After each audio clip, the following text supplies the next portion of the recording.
Hi, everyone. My name is Jamie, and I'm the Program Director for the DAAP Alumni Network.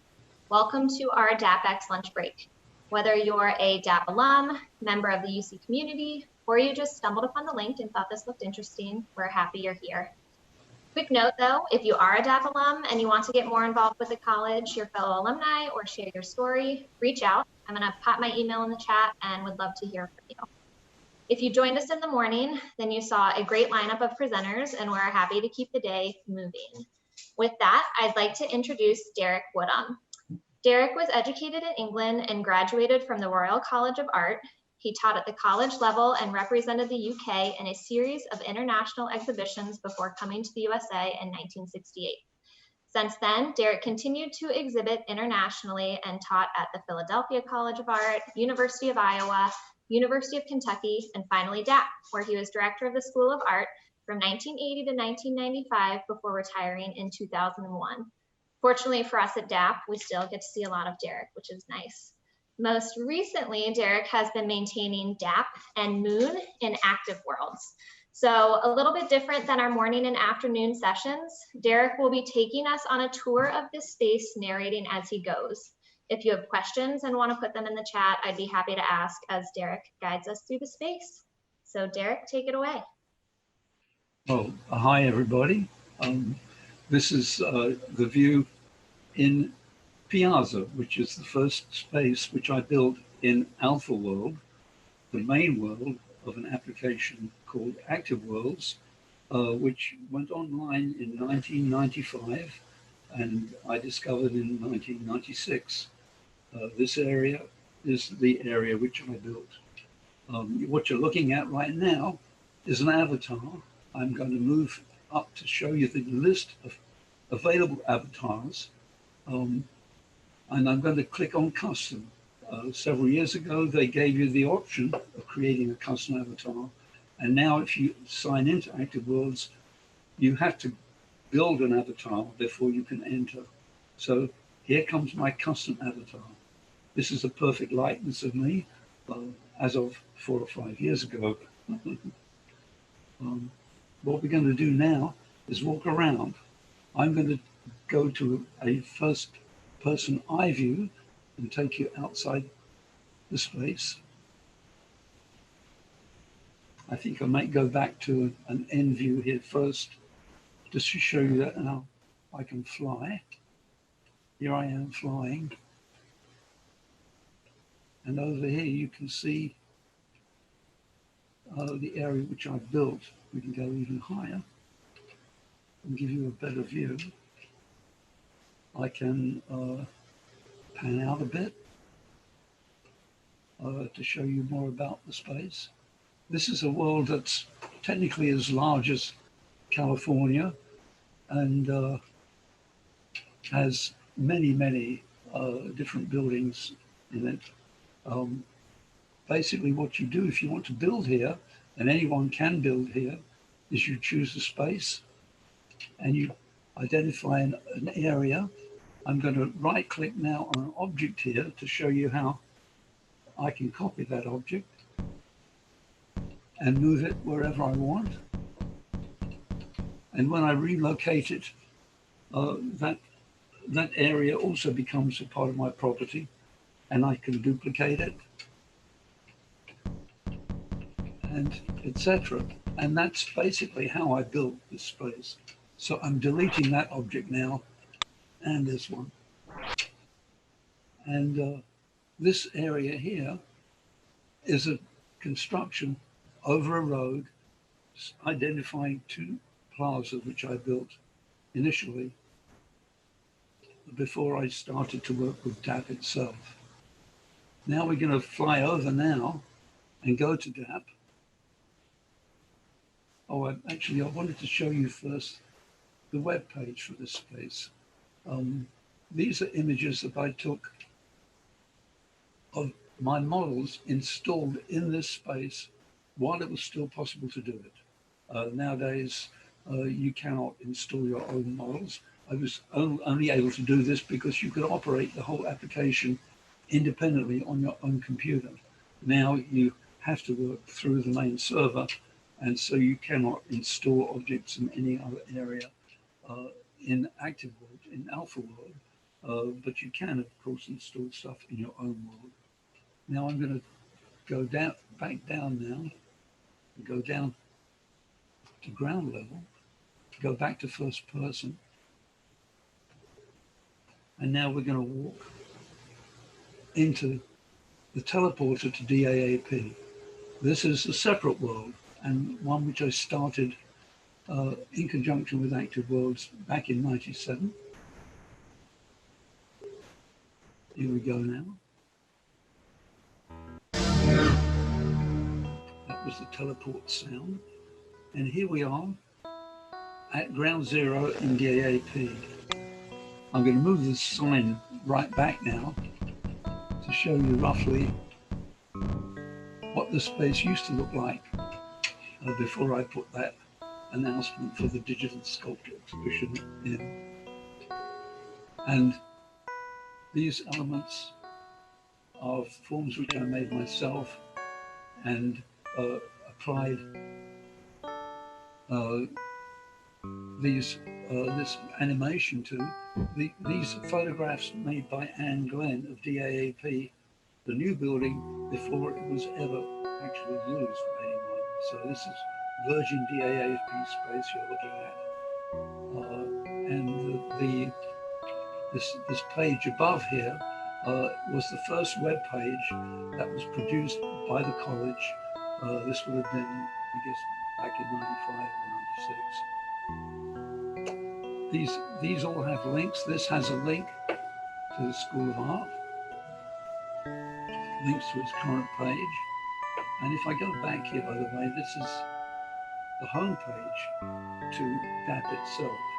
And each one of these white lines, white links here, will take you to a different area in DAAP where there's a different exhibition going on. Ground zero is 00 in DAAP. These objects here are all objects that I basically scavenged the commands. These areas here are commands which identify this as a mirror object and give me the ability to reflect what's being seen by the avatar. And as we walk around here, that's my phone ringing in the background. I can't kill it, unfortunately. Maybe I can. No, I can't kill it. So we'll have to wait for it to ring out. But I wanted to take you to this space here.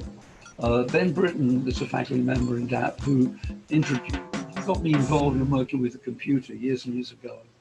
And he had produced this model of the caves of Lascaux in France and volunteered this section as an element for me to install in DAAP.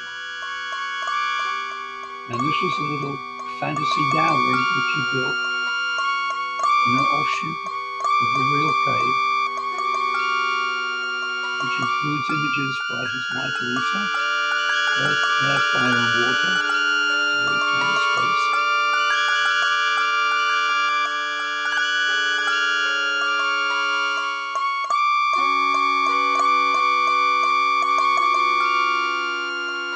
And we'll stay in first person here because it's difficult to see the way around.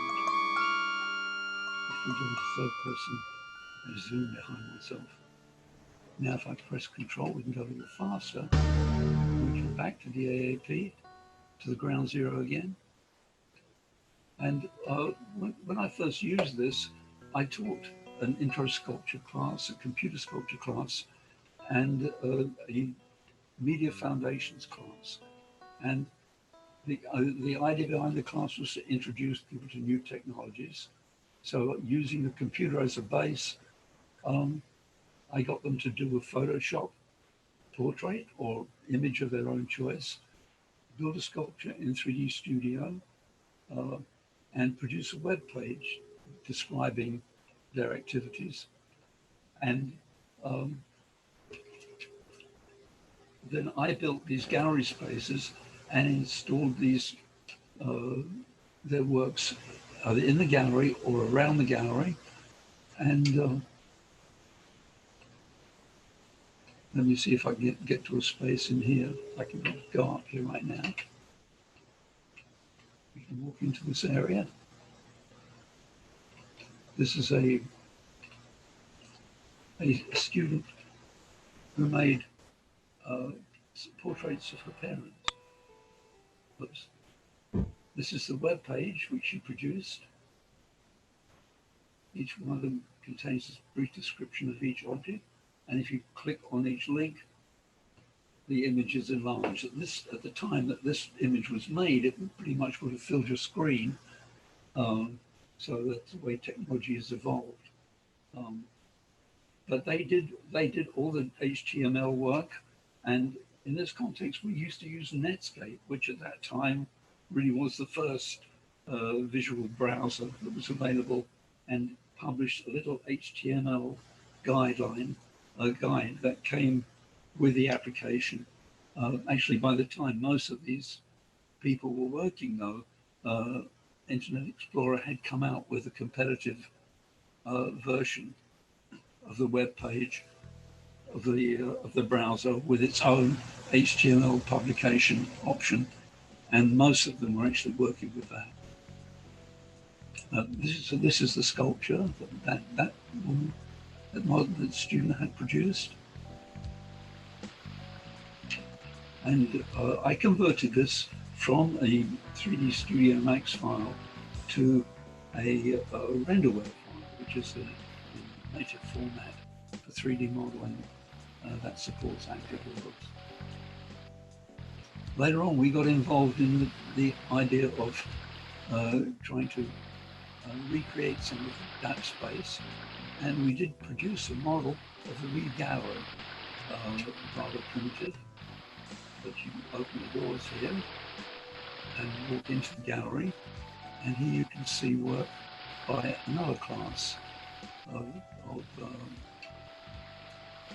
media foundations. And this is the page of the, I can't quite get to, it works through the thing there. But this is that's the sculpture outside, which we'll have to go out to look at. See if I can find our way out there. I have to open the doors again.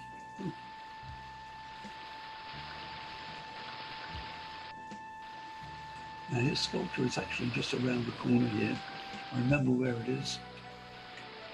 I was very conscientious about the idea of trying to imitate reality using this environment, and try to discourage people from doing things that floated or moved or rotated in any way. But in the end, of course, it became rather difficult to stick to that, because the mobile capabilities of this environment are really kind of impressive. Okay, there's the page again, and that's the sculpture which he made. Okay, now I'm going to go back to this is to click the teleport link. I'm going back this time to DAAP, and if I just click here, we'll go back to layer 0 again. Hey, Derek, we had a question. Yep. How are you navigating? Are you using joystick, mouse, combo? I'm navigating just using the arrow keys on my keyboard. Wow, nice. So I use the plus key to float, minus key to go down.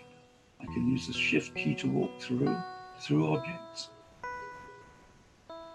We're going to walk into this object though. This will take us to the beginning of the last exhibition that I've installed. I just installed this, and these are the artists that I'm collaborating with for Intersculpt 2020. We had a virtual opening here at the beginning of June. The official opening was supposed to take place in Paris, also the first week in June, but that unfortunately got cancelled. And now the real opening is going to be taking place the first or second week in December. date to be finally determined. And of course, the way things are going, that will not happen either. Um, this particular piece here is the last piece that I've made, which is a variation of sequential rectangular solids, intersecting rectangular solids, and adjacent rectangular solids. Each one of these groups has gone through a simple command variation by I've changed the scale structure and I've changed the color structure for each one, so that there are 9 variations altogether built up.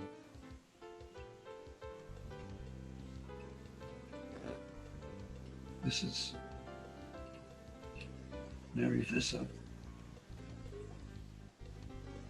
All of these objects are linked to the artist's portfolios, and you can spend quite a time exploring each one of them. They're all very interesting. Some of the pieces are highly topical. This one here, of course, is called King Corona. I think the relevance is rather obvious. It's a rather complicated object. It's made up of a crown, 2 crown components, a brain, a skull, and the sculpture. All 4 objects are sort of very carefully assembled together by me to produce the single object. And I'll click on this as well to show you. This is the artist's website. I guess I can drag it, but I'm loath to drag it because then I have to relocate it in the window. But each one of these has a substantial background, set of background information built into it. This one is born from the Czech Republic. I believe he's working at Arizona State right now.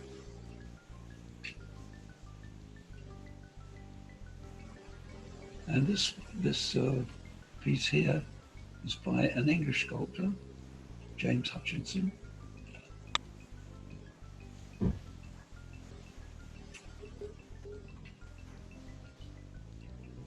We just recently participated in a special exhibition at the Kunsthalle in, I think it was in Munich. Let me see if I click on that. In Munich, yes. So he invited me to install a facsimile or a model of the Kunsthalle gallery, which I did here.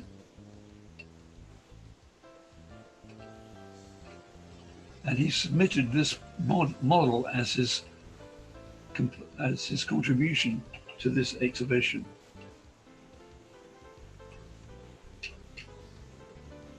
And this link shows the photo that they sent. That particular section there, that's his image on that old Mac. They weren't able actually to install the ActiveWorlds link because they only had that old Mac that he could use. But this was the exhibition which we installed for him.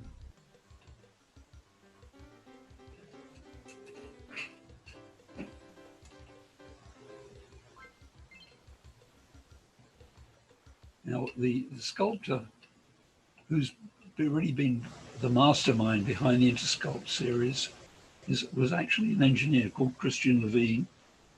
And this is one of his models, Daedalus. And it's the story of the myth of Daedalus. Or I don't know if it's really a myth, I guess it is a fact that Daedalus did exist as an architect and designer in ancient Greece and was responsible for building King Minos's palace in Crete, amongst other things. And he and his son together built wings out of feathers and wax to escape from King Minos at one time. And there at the bottom there is an image of Icarus falling as his wings have melted because he flew too close to the sun. But that's a great piece, I think. And he did this other piece here, which is a rather, I guess you might call it a piece of eroticism, but it's a gourd with 3 female torsos or 4 female torsos, and a galaxy being impregnated in there by penises which are marked with prehistoric hands. That's a pretty amazing piece too, and very complicated piece to make. So if I go back to DAAP, I can also show you a couple of the other things that I like to look at. There are gateways, of course, to all of the other exhibitions installed here. This is, I can't remember it exactly, but this is Intersculpt 2005, I think, and Intersculpt 2001, and this one here, which is, if you go, we're going down, this object it elevates itself, and this is the entrance to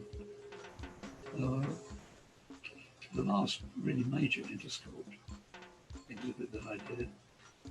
Well, there was one also in 2011, but this was, we're going to have to wait till it comes around now. I can't remember what number it is. Which if you walk into the sphere, you go to ground zero in 2007, is it? Right, 2009. But this was the last model that I made. And this is a model of my sculpture in DAAP.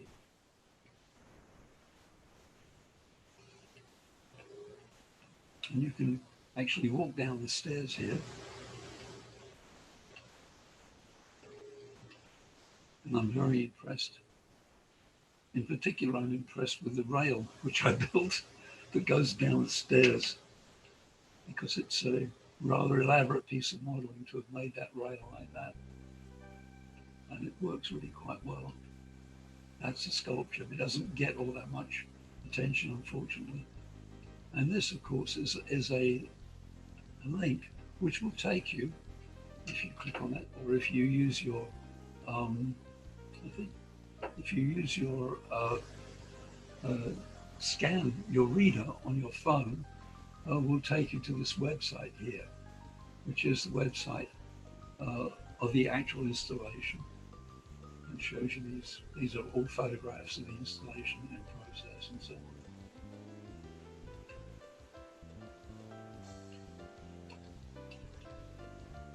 So now we can walk all the way back up here.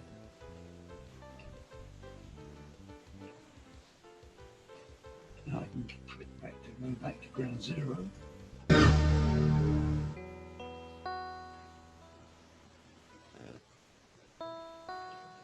Now there are a number of other,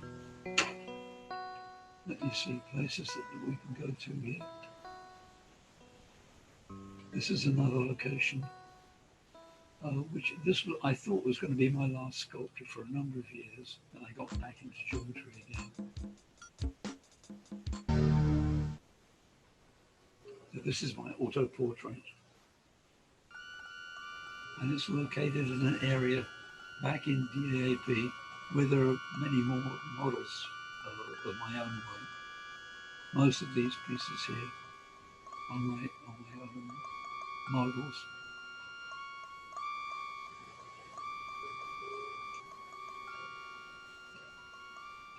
Some of which exist. This one exists as a wall piece, like that. That was an exhibition at the Art Jones Gallery in like 1989. It's now at Radford University.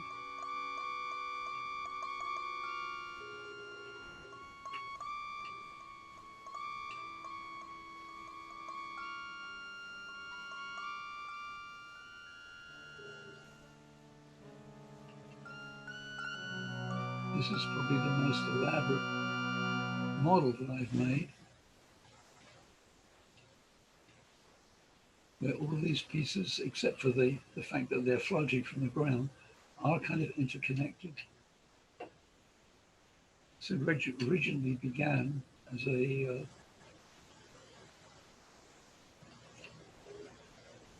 there's that piece over there. You can see that. Let's see, rush over to it. I originally made that as this piece here.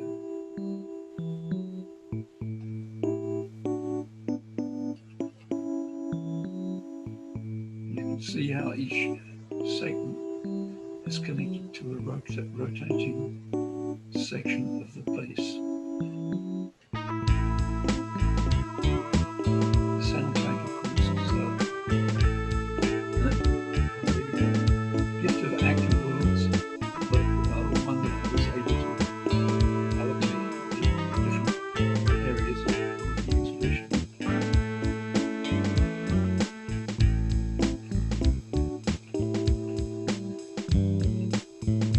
And these are all various installations of my 80-unit modular set. Click on that, that's the actual installation.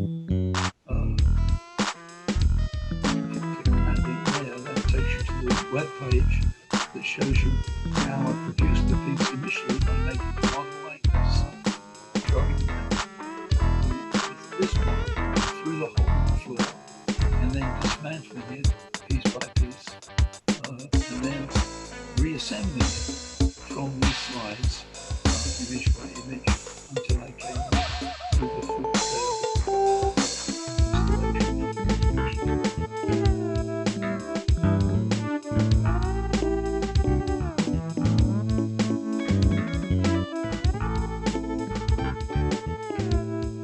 These objects here, this is a model where I basically used the same modular set,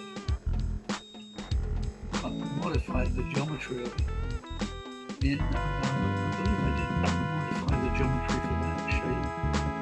Actually, it's doing so no scale of information on it. I could do it now, simply modify it in ActiveWorlds by applying scaling commands to the object description. Hey, Derrick, I'm going to jump in. We're coming up on 1 o'clock. Okay. Is there anywhere else in this area you wanted to make sure to show us? No, I guess there are many more places we could go to, but this has been pretty good, I think. This was so wonderful. Now, tell me, can anyone get into ActiveWorlds, or how does that work? The only way to get into ActiveWorlds is to download the browser from www.activeworlds.com. Oh, we accidentally walked into that sphere now. We're going to and let's go back. And anyway, when you go into the browser, then you have to sign in.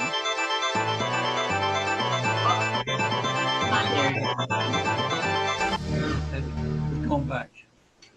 And this soundtrack, it's really good. Yeah, there. I got all of them, all of Holt's Planet Suite attached to different locations in Intersculpt 2009. It's really kind of exciting that I can do that. But, well, I love it. Well, thank you so much for joining us, Derrick. This was it was lovely.